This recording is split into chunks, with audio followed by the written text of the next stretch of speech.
How's it going, guys? Thanks for tuning in to Jetwash. Got a little something today. Again, it's about deer hunting, so if you don't want to hear about deer hunting or whatever, don't watch, but if you do, stay tuned. Got quite a few new subscribers, and thank you guys for tuning in. I appreciate it. As I said before, as long as I can keep subscribing to people that subscribe to me, I will do so. Let's keep the circle going, and you're only as strong as your weakest link, right, boys and girls? So let's keep helping each other. So what we're talking about today is scent control, and what I do during the season to try and minimize my human scent.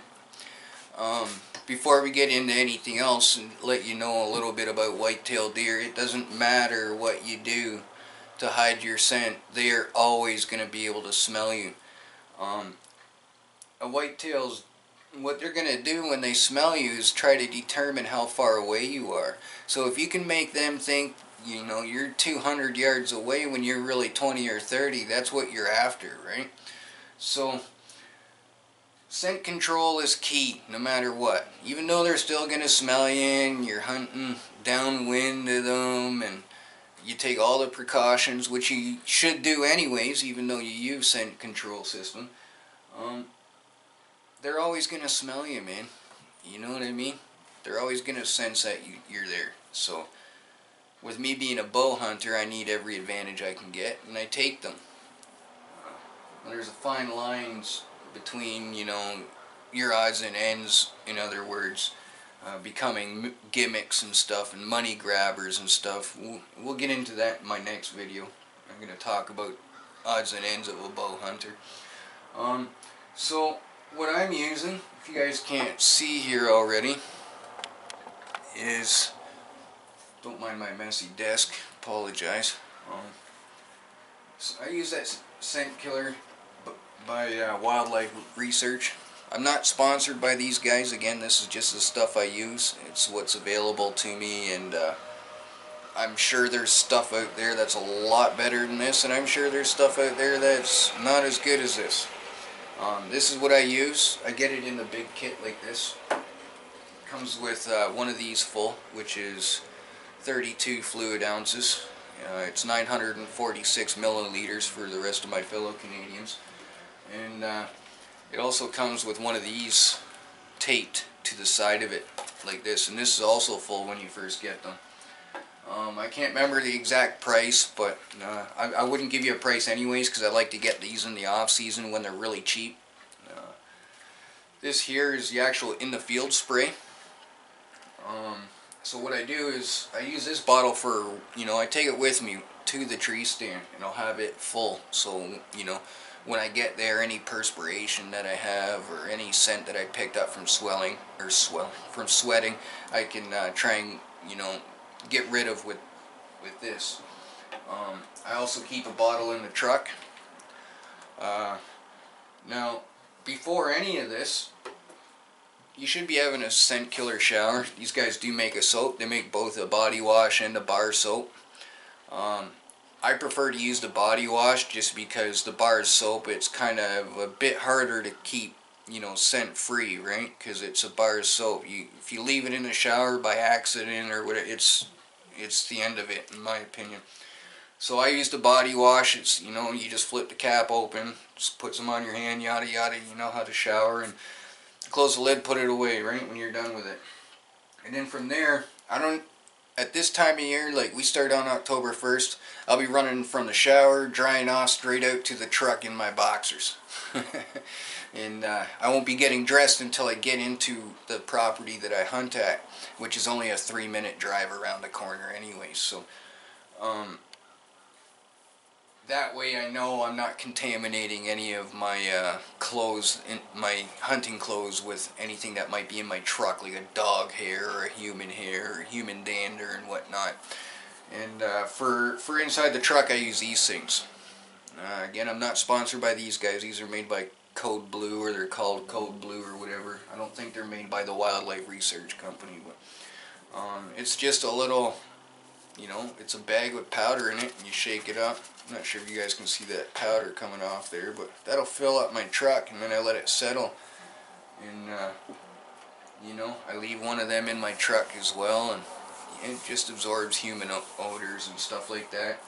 In the winter time, you might want to shake it up, get the inside of your truck nice and dusty, and then turn on your defroster or something and get it cycling through everything.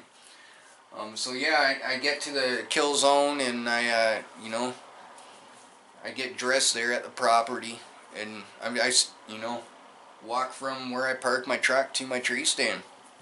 And that'll, you know, usually ensure that I'm as scent free as possible. And I also use this deodorant here. This is made by Control Freak. I'm not sponsored by these guys either. It's just the deodorant I happen to pick up. So I use this combination for the day I'm hunting. That's stuff that I'm using, you know, during the hunt, before the hunt. Some days I'll go hunting in the morning, come home for lunch, and then I'll go back out. And if you have that opportunity, take another shower before you go back out, another scent killer shower. Get to your hunting spot, turn your truck off, let the exhaust, you know, dissipate and whatnot, you know, all the smells. Then get out of your truck and spray down again as you're getting dressed. Now remember, you don't want to use too much of this stuff, because even though it says scent free, it does have its own scent. It's very subtle, but you know, be very liberal with it. You know, like when you're spraying the bottom of your boot per se, have the sprayer like this, and in one full spray, try and spray the whole bottom of your boot, right? Like you're spray painting something. And that's all you need, is one or two full sprays. You know, make sure you do the bottoms of your boots, around the cuffs of your pants, the back of your heels, your toes, everything. A lot of people forget about that. So that's what I do when I'm, you know, in the field and I'm getting ready to hunt. What I'm doing at times right now, I have my my washer and dryer. How do you wash your hunting clothes? You know, these guys also make scent killer laundry detergent. It's a liquid. You can also get it in powder form. It says high efficiency. You know, you can use less of it or whatnot. I know of other people that just use the sports soap too. A lot of you guys might be hockey players. You get that scent-free soap that you wash your gear with. Yeah, that stuff works as well. Any soap that's scent-free will work for you. So what I do is I'll take a load of my normal clothes and I'll wash it twice. I'll do 2 loads. I'll wash it twice with this stuff. And that's after I've treated my washing machine with Javax and stuff. I do 2 empty loads with Javax or bleach or whatever you want to call it. And then I'll do a normal load with my normal clothes with this stuff.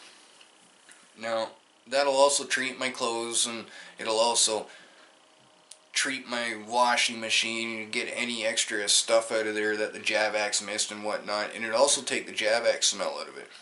And what I do from there is I'll take my clothes and put them in the dryer as wet as can be, as wet as possible, without being, you know, too heavy for the dryer, or, you know, too wet for the electronics, if you want to say it like that. And then that's it. You let it dry for an hour, and it should treat your dryer too. And then you can wash your clothes after that. Just go by the directions here on the bottom.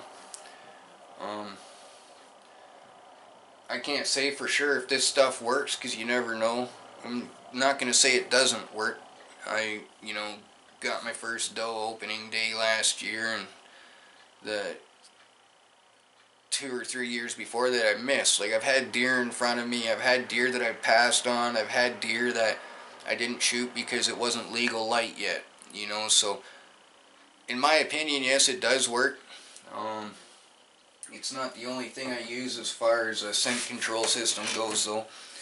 I also use carbon activated base layers made by Scent Lock.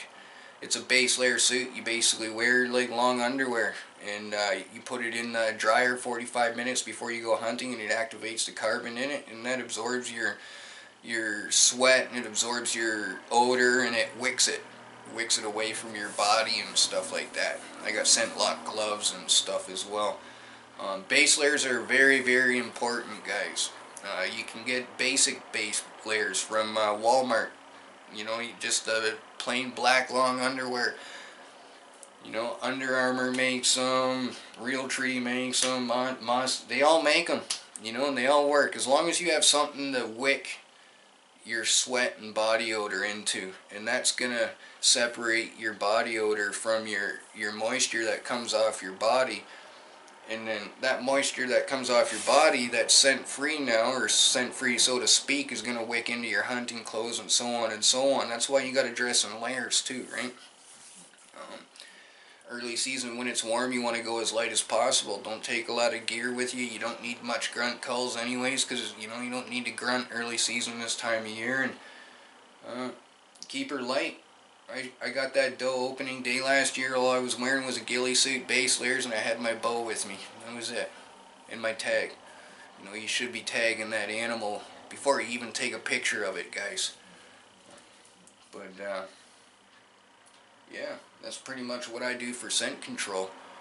You know, and every little bit counts, guys. Just make sure you're not going overboard, and you know, don't lose your head about things. You got to maintain composure. Make sure you're not using too much of it, you know. And don't get frustrated if things aren't working. It's just the way it's going that time. Maybe you might have to move. You know, maybe they're not smelling you. There's always something. You always got to take everything into consideration. That's why deer hunting is a year-round thing. You should be, you know, studying that stuff all year round. You know, I put minerals out for them all year round. Keep a trail camera out for them all year round, guys. You know, help them out, right? You can monitor the deer herd better that way, right? But, yeah. Just remember, guys, they're always going to smell you no matter what you do, alright? I'm mainly talking to you bow hunters, and a lot of you shotgunners, I know, you guys still hunt like I do. Just sit in one spot and wait for them to come, you know. You guys got to use scent control too, I guess, right? So, that'll be pretty much it for scent control. If you have any questions or anything like that, if you feel I missed anything that you'd like me to cover and maybe add it in another video, then leave a comment in the section below. And don't forget to press the like button. I dare you. I dare you to press that like button, guys. Come on now. And for all you fellow hunters out there that are already hunting, I know some of you guys are. If you're in a tree stand, remember to use your harness. You know, I know it sounds maybe a little bit sissy-ish or whatever you want to call it, but remember, you want to go home safe to your family, right? That's why you're out there trying to feed your family anyways, right? So you want to go back home safe to them. And remember, wear your harnesses and be safe out there. And yeah. Thanks for commenting, or thanks for watching. Like, comment, and subscribe, guys. And until the next time, peace!